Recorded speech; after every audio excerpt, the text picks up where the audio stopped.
जय हिंद दोस्तों, बहुत बहुत स्वागत है हमारी इस इन्फॉर्मेटिव वीडियो के अंदर। आईटीआर यानी इनकम टैक्स रिटर्न। जैसे आपका साल खत्म हो जाता है, सरकार को चल करके बताना पड़ता है कि मेरी इतनी इनकम है और मेरा इतना टैक्स बनता है। हर साल दोस्तों आईटीआर के नए नए फॉर्म्स आते हैं, तो इस बार के आईटीआर के फॉर्म्स नोटिफाई हो चुके हैं। तो क्या क्या नए चेंजेस, क्या क्या ड्रास्टिकली चेंजेस आपको देखने को पड़ेंगे दोस्तों, उसके बारे में ही बात करेंगे। आईटीआर जो हमारी इनकम टैक्स रिटर्न है, असेसमेंट ईयर 26-27, अभी दोस्तों आपका जो साल खत्म हुआ है 31/3/2026, ये फाइनेंशियल ईयर 25-26 कहलाएगा और इसका असेसमेंट ईयर हम 26-27 कहते हैं। तो जो आईटीआर मैंने आपको बताया, एक सेल्फ डिक्लेरेशन फॉर्म होता है, साल खत्म होने के बाद भरना होता है। आपको अपनी इनकम, आपको अपना टैक्स बताना होता है। आईटीआर के फॉर्म होते हैं दोस्तों, आईटीआर 1, 2, 3, 4, 5, 6, 7। जैसे आपकी इनकम है, जैसे आपकी पैन कार्ड का चौथा अक्षर है, उसके हिसाब से आईटीआर के फॉर्म सेलेक्ट करने होते हैं। 1 अप्रैल 25 से 31/3/26 फाइनेंशियल ईयर जो है आपका दोस्तों, ये आपका 25-26 है। असेसमेंट ईयर 26-27 है। अभी भी दोस्तों आपको फाइनेंशियल ईयर, असेसमेंट ईयर का झंझट इस साल झेलना पड़ेगा। अगले साल से आपका टैक्स ईयर हो जाएगा, टैक्स ईयर 26-27, टैक्स ईयर 27-28। लेकिन अब आपको जो रिटर्न भरेंगे उसमें असेसमेंट ईयर जो आपका 26-27 होने वाला है। इनकम टैक्स एक्ट जो है दोस्तों, 1 अप्रैल 2025 से 31/3/2026 के अंदर जो आपका फाइनेंशियल ईयर 25-26, असेसमेंट ईयर 26-27 है, जो भी आप आईटीआर भरेंगे, जो भी आप टैक्स भरेंगे, इनकम टैक्स एक्ट 1961 के हिसाब से भरेंगे। 1 अप्रैल 2026 के बाद जो भी रूल लागू होंगे दोस्तों, वो इनकम टैक्स एक्ट 2025 के हिसाब से होंगे। तो जो अगला साल होगा टैक्स ईयर 26-27, जो टैक्स ईयर 27-28, इस हिसाब से आपको आगे के इनकम टैक्स एक्ट 2025 में जाना है। अब इस साल का जो भी टैक्स आपका सेल्फ असेसमेंट टैक्स आप भरेंगे, वो दोस्तों इनकम टैक्स एक्ट 1961 के अंदर ही भरने वाला है। सबसे पहला जो चेंज हुआ है आईटीआर की ड्यू डेट में हुआ है। अगर दोस्तों आप आईटीआर 1 का फॉर्म भरते हैं, आईटीआर 2 का फॉर्म भरते हैं, तो पहले भी 31 जुलाई का फॉर्म होता था, तारीख होती थी, और अब भी 31 जुलाई की तारीख आपको मिलेगी। बिजनेस की इनकम है, F&O इंट्राडे है, आईटीआर 3 या 4 भरते हो, अब 1 महीने का एक्स्ट्रा टाइम आपको दे दिया जाएगा। अब आप 31 अगस्त तक भर सकते हैं। 1 करोड़ से ज्यादा की सेल, 50 लाख से ज्यादा की सर्विस है, या किसी और कारण से भी किसी चार्टर्ड अकाउंटेंट से टैक्स ऑडिट करवा रहे हो, तो 30 सितंबर से पहले आपको ये ऑडिट करानी है। इस ऑडिट वाली आईटीआर के लिए 1 महीने का और टाइम दिया जाता है दोस्तों, 31 अक्टूबर तक आपको करवा लेनी है। आईटीआर भरना भूल गए हो, कोई दिक्कत नहीं है, 31 दिसंबर तक बिलेटेड आईटीआर भर दो। इनमें से दोस्तों कोई भी आईटीआर आपने भर दी है, उसको चेंज करना चाहते हो, तो 31 मार्च 2027 तक आप रिवाइज कर सकते हो, जहां पर आपको 1000 या 5000 रुपए की लेट फीस देनी पड़ेगी। तो दोस्तों ये लेट फीस है, इसके बारे में भी आपको बता रहा था। अगर आप दिसंबर तक अपने आईटीआर भरते हो दोस्तों, नॉर्मल आईटीआर आपने फाइल कर दिया, उसको आप चेंज करना चाहते हो, तो 31 दिसंबर तक तो जितनी बार मर्जी कर लीजिए। अब दोस्तों जनवरी, फरवरी, मार्च में आपको चेंज करनी है अपनी आईटीआर को, तो कर सकते हो।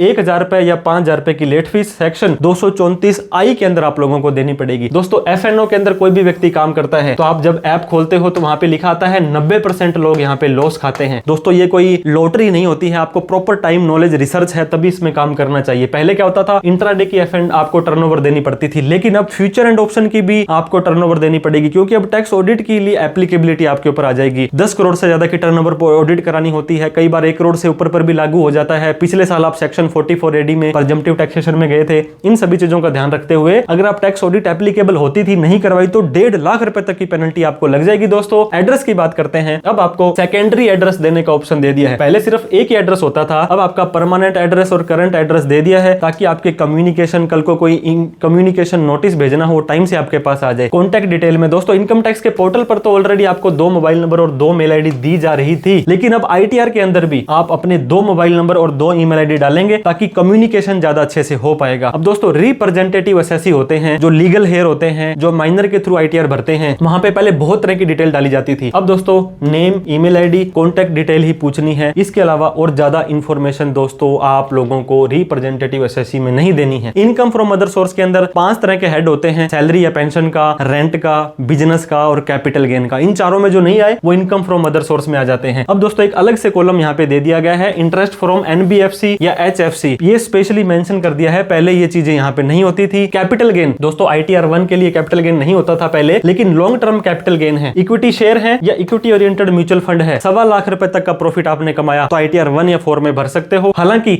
लॉस हो गया या 1.25 लाख से ज्यादा इनकम हो गई, तब आपको आईटीआर 2 या 3 के माध्यम से ही जाना पड़ेगा। पार्टनरशिप फर्म में दोस्तों along with old detail, interest received हुआ, रेम्यूनरेशन रिसीव्ड हुआ, ये सारी चीजें भी आपको पार्टनरशिप फर्म से अगर कुछ हुई है, उनको अलग से अब स्पेसिफिकली मेंशन करके बताना पड़ेगा कि पार्टनरशिप फर्म से कितना आया है। दोस्तों सेक्शन 80G अगर आप कोई चंदा वंदा देते हो, सरकार को देते हो, तो 100% और अदरवाइज 50% के अंदर आता है। तो अब ट्रांजैक्शंस की रेफरेंस नंबर, यूपीआई, चेक की, नेफ्ट की, आईएफसी कोड, अब आपको सारी की सारी चीजें, बाकी चीजें तो देनी है, आपको पेमेंट से रिलेटेड भी डिटेल देनी पड़ेगी दोस्तों, कि आप कहीं फर्जीवाड़ा तो नहीं कर रहे हैं। Same to same political party को अगर आप चंदा देते हैं ओल्ड रिजीम में, यहाँ पर आपको 100% की छूट मिलती है। लेकिन यहाँ पर यूपीआई, चेक, IFSC कोड, सारी की सारी चीजें हैं, क्योंकि पॉलिटिकल पार्टी को डोनेशन देना तो आजकल दोस्तों खतरे से खाली नहीं है। शेड्यूल फॉरेन एसेट के अंदर इन्वेस्टमेंट अगर आपकी फॉरेन के अंदर है तो डिस्क्लोज करनी है दोस्तों। पॉइंट जी के अंदर अर्लियर अदर देन बिजनेस वालों को शो करनी होती थी, फ्रीलांसर एक्सेट्रा वालों को, अब यहाँ पे बिजनेस का वर्ड हटा दिया है। इस चीज का भी आपको विशेष तौर से ध्यान रखना है। 89A की रिलीफ दोस्तों, जो एरियर होता है वो तो 89 के अंदर होता है, लेकिन इनकम कोई नोटिफाइड कंट्री से आ रही है, कोई रिटायर है और वो पेंशन प्राप्त कर रहा है दोस्तों, तो उसको अब क्या है, डबल टैक्सेशन की रिलीफ लेने के लिए ITR 1 और 4 के अंदर ये रिक्वायरमेंट हटा दी है। ITR 2 और 3 में ही आप लोगों को दिखाना पड़ेगा। अब दोस्तों रेंट अनरियलाइज हुआ है, मान लीजिए आपने किसी व्यक्ति को किराए पर दिया था 10,000 रुपए महीने के हिसाब से, तो 1,20,000 रुपए साल का किराया आना चाहिए था, लेकिन आपको तो 1 लाख ही आया, बाकी का 20,000 आपको नहीं आया। तो इस 20,000 को अलग से मेंशन करना पड़ेगा दोस्तों। रेंट नॉट रिसीव्ड ये आपको ITR में शो करना है, एक्चुअल रेंट कितना मिला है और पेंडिंग रेंट आपका कितना अनरियलाइज रह गया। दोस्तों जो टैक्स देना है वो तो आपको सिर्फ रियलाइज पर ही देना है, क्योंकि जब आपको रियलाइज होगा तब दे सकते हैं, तो यह एक अच्छा स्टेप माना गया है। ITR 4 के अंदर दोस्तों प्रिजम्पटिव टैक्सेशन में फाइनेंशियल पर्टिकुलर में आप कुछ डालते थे, आप अपनी बैलेंस शीट ही मैच नहीं करते थे, अब यहाँ पे आपको बैंक का बैलेंस डालना मैंडेटरी हो गया है। आप अपनी इन्वेस्टमेंट का एक नया कॉलम यहाँ पे ऐड कर दिया है। दोस्तों आप अपनी प्रॉपर बैलेंस शीट बनाएं जब आप बिजनेस करते हैं। बैलेंस शीट कैसे बनानी है हमने डिटेल में आप लोगों को बता रखा है, वीडियोस बना रखी है, तो उसको भी ध्यान दिया करें। रेंटल इनकम दोस्तों पहले क्या होता था, एक हाउस प्रॉपर्टी को ITR 1 और 4 में दिखा सकते थे,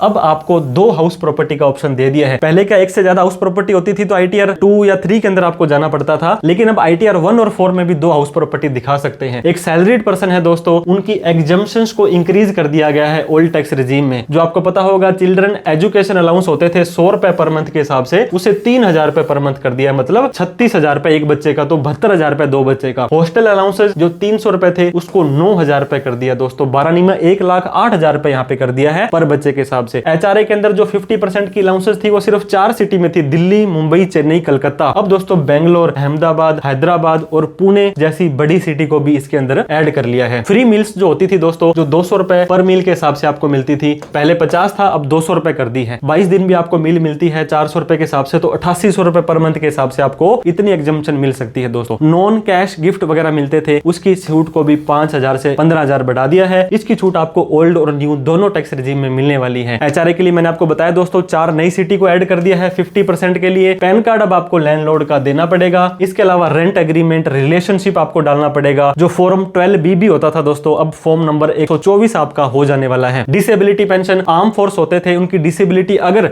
ड्यूटी परफॉर्मेंस के दौरान ही हुई है तभी उनकी अब दोस्तों पेंशन ओनली व्हेन आपकी टैक्स फ्री होगी। रिटायरमेंट अगर आप डिसेबिलिटी के कारण करते हो तब आपको दोस्तों यहाँ पे टैक्स फ्री मिलने वाली है। VRS अगर आपने ले लिया, वॉलंटरी रिटायरमेंट स्कीम, फिर आपको उस पेंशन पर भी टैक्स देना पड़ जाएगा। सोवरेन गोल्ड बॉन्ड दोस्तों आप 8 साल तक रखते हो, जितनी भी मैच्योरिटी पर आपने इनकम कमाई वो सारी टैक्स फ्री हो जाएगी। लेकिन अगर आपने इसको RBI से या ओरिजिनल इश्यूअर से खरीदा था तभी आपकी ये टैक्स फ्री होगी। सेकेंडरी मार्केट से, शेयर मार्केट से, किसी थर्ड पर्सन से खरीदा था तो 8 साल आप रख भी लोगे तो भी आपको इस पे लॉन्ग टर्म कैपिटल गेन 12.5% के हिसाब से देना पड़ेगा। बायबैक ऑफ शेयर में दोस्तों जो सेल प्राइस होता था ये आपकी डिविडेंड मानी जाती थी और परचेज प्राइस आपका कैपिटल लॉस माना जाता था, लेकिन अब सेल माइनस परचेज का जो डिफरेंस होगा उसको आपको नॉर्मल कैपिटल गेन के तौर पर ही दिखाना पड़ेगा। दोस्तों आपके डिविडेंड आया किसी भी तरह का, कोई शेयर से या म्यूचुअल फंड से, तो इनकम फ्रॉम अदर सोर्स में आप इसे ले लेते थे और सेक्शन 56 में आप इसकी छूट लेते थे। दोस्तों आपने लोन ले रखा है, उस लोन पर ब्याज चुकाया था, उसका इंटरेस्ट आप घटा लेते थे। अब आपको अदर सोर्स के अंदर किसी भी तरह की कोई डिडक्शंस और एग्जम्पशंस नहीं मिलने वाली है। प्रॉपर्टी परचेज करते थे अगर आप NRI से, तो दोस्तों पहले आपको 10 नंबर लेने की जरूरत पड़ती थी, अब बिना 10 के ही पैन कार्ड से ही आप उस व्यक्ति का TDS काट सकते हैं। TCS यानी कि tax collected at source. Overseas बाहर विदेश जा रहे हैं दोस्तों, कोई टूर पैकेज लिया तो पहले क्या होता था 10 लाख तक तो 5%, उसके बाद 20% का TCS काटा जाता था। अब फ्लैट आपका 2% का ही TCS यहाँ पे रख दिया गया है, तो इस चीज का भी आपको विशेष ध्यान रखना है। फॉरेन में अगर आप मेडिकल ट्रीटमेंट के लिए, पढ़ाई के लिए पैसा देते हैं तो 10 लाख तक तो कुछ भी नहीं है, उसके बाद में 2% का TCS आपका रख दिया है जो पहले 5% हुआ करता था। दोस्तों अगर मोटर एक्सीडेंट कंपनसेशन मिला है तो वहां पे इंटरेस्ट उसका टैक्स फ्री है, उसके ऊपर कोई भी TDS आप लोगों का नहीं काटा जाएगा। पैन कार्ड की लिमिट, परचेज दोस्तों आप कर रहे हो प्रॉपर्टी तो 20 लाख से ऊपर की प्रॉपर्टी पर आपको पैन देना है। हालांकि जो पहले 30 लाख की रजिस्ट्री होती थी इनकम टैक्स को सूचना देने के लिए, उस लिमिट को 45 लाख कर दिया है। कैश डिपॉजिट पहले 50,000 से ज्यादा पे पैन मांगा जाता था, अब ये 10 लाख कर दिया है। कैश विड्रॉल पर पहले नहीं मांगा जाता था, अब दोस्तों 10 लाख कर दिया है। कोई भी व्हीकल ले रहे हो, पहले 10 लाख से ऊपर पे पैन था, अब 5 लाख से ऊपर पे कर दिया है। होटल का कोई खर्चा करते हो, शादी ब्याह में पहले 50,000 था, अब 1 लाख हो जाए। किसी भी तरह के इंश्योरेंस के लिए दोस्तों अब आपको पैन कार्ड देना ही देना पड़ेगा। फॉर्म नंबर जो 16 मिलता था हालांकि इस बार हो सकता है 16 मिले, लेकिन बाद में ये 130 हो जाएगा। 16 ए जो होता था अदर देन सैलरी के ऊपर ये 131 हो जाएगा। 12 बी जो होता था 123 हो जाएगा। 26 एस जो होता था 168 हो जाएगा। टीडीएस बचाने के लिए 15 जी 15 एच का फॉर्म अब फॉर्म 121 के नाम से आप लोगों को मिलने वाला है। दोस्तों ओल्ड टैक्स रिजीम में सेम टू सेम है, 2.5 लाख तक कोई भी टैक्स नहीं है। 2.5 से 5 पर 5% जो कि 12,500 होता है, और 5 लाख से 10 लाख पर 20%, उससे ऊपर 30% आप लोगों को टैक्स देना पड़ेगा। और न्यू टैक्स रिजीम की बात करें, हालांकि अगर आप दोस्तों ओल्ड में जाते हैं और आपकी इनकम अगर 5 लाख रुपए तक है तो इसका टैक्स जो है वो सारा का सारा 12,500 का माफ हो जाएगा। लेकिन आप लोगों को ध्यान रखना है कि आपकी इनकम का नेचर किस तरह का आ जाता है। अब बात कर लेते हैं न्यू टैक्स रिजीम की। 4 लाख तक कोई भी टैक्स नहीं है। 4 लाख से 8 लाख पर 5% जो कि 20,000 होता है। 8 लाख से 12 लाख पर 10% जो 40,000 होता है। तो टोटल दोस्तों आपका 60,000 का टैक्स आप लोगों को देना है अगर आपकी इनकम 12 लाख तक है। लेकिन वो 60,000 माफ हो जाएगा अगर आपकी नॉर्मल इनकम है, कोई भी स्पेशल रेट की इनकम नहीं है। तो जैसे ही दोस्तों आपका साल खत्म होता है 31 मार्च को, अप्रैल और मई को एक बार आपको वेट करना है। जून और जुलाई के अंदर आपको एक बार प्लीज AIS, TIS और फॉर्म 20C से चेक करना है। आपको प्रॉपर अपनी ITR भरनी है। दोस्तों लेन देन जो भी करें उसका रिकॉर्ड रखें। आपके कोई पर्सनल CA जरूर होने चाहिए जिनसे आप कोई भी ट्रांजेक्शन करने से पहले उनसे पूछ सके, डिस्कस कर सके, सलाह कर सके। और ये वीडियो आपको अच्छी लगी हो तो लाइक करें, अभी तक हमें सब्सक्राइब नहीं किया तो सब्सक्राइब करें। कोई डाउट, क्वेरी, क्वेश्चन रह जाती है तो कमेंट करके पूछे। दोस्तों इनकम टैक्स के ऊपर, इनकम टैक्स एक्ट 2025 के ऊपर हमने एक डिटेल में आप लोगों के लिए कोर्स भी लॉन्च किया है, जहां पर आप 100 से ज्यादा लेक्चर के माध्यम से इनकम टैक्स को सीख सकते हैं, अपनी ITR खुद भर सकते हैं और अपने अड़ोस पड़ोस घर रिश्तेदारों की भी ITR भर सकते हैं। तो thank you so much for watching this video. जय हिंद, जय भारत।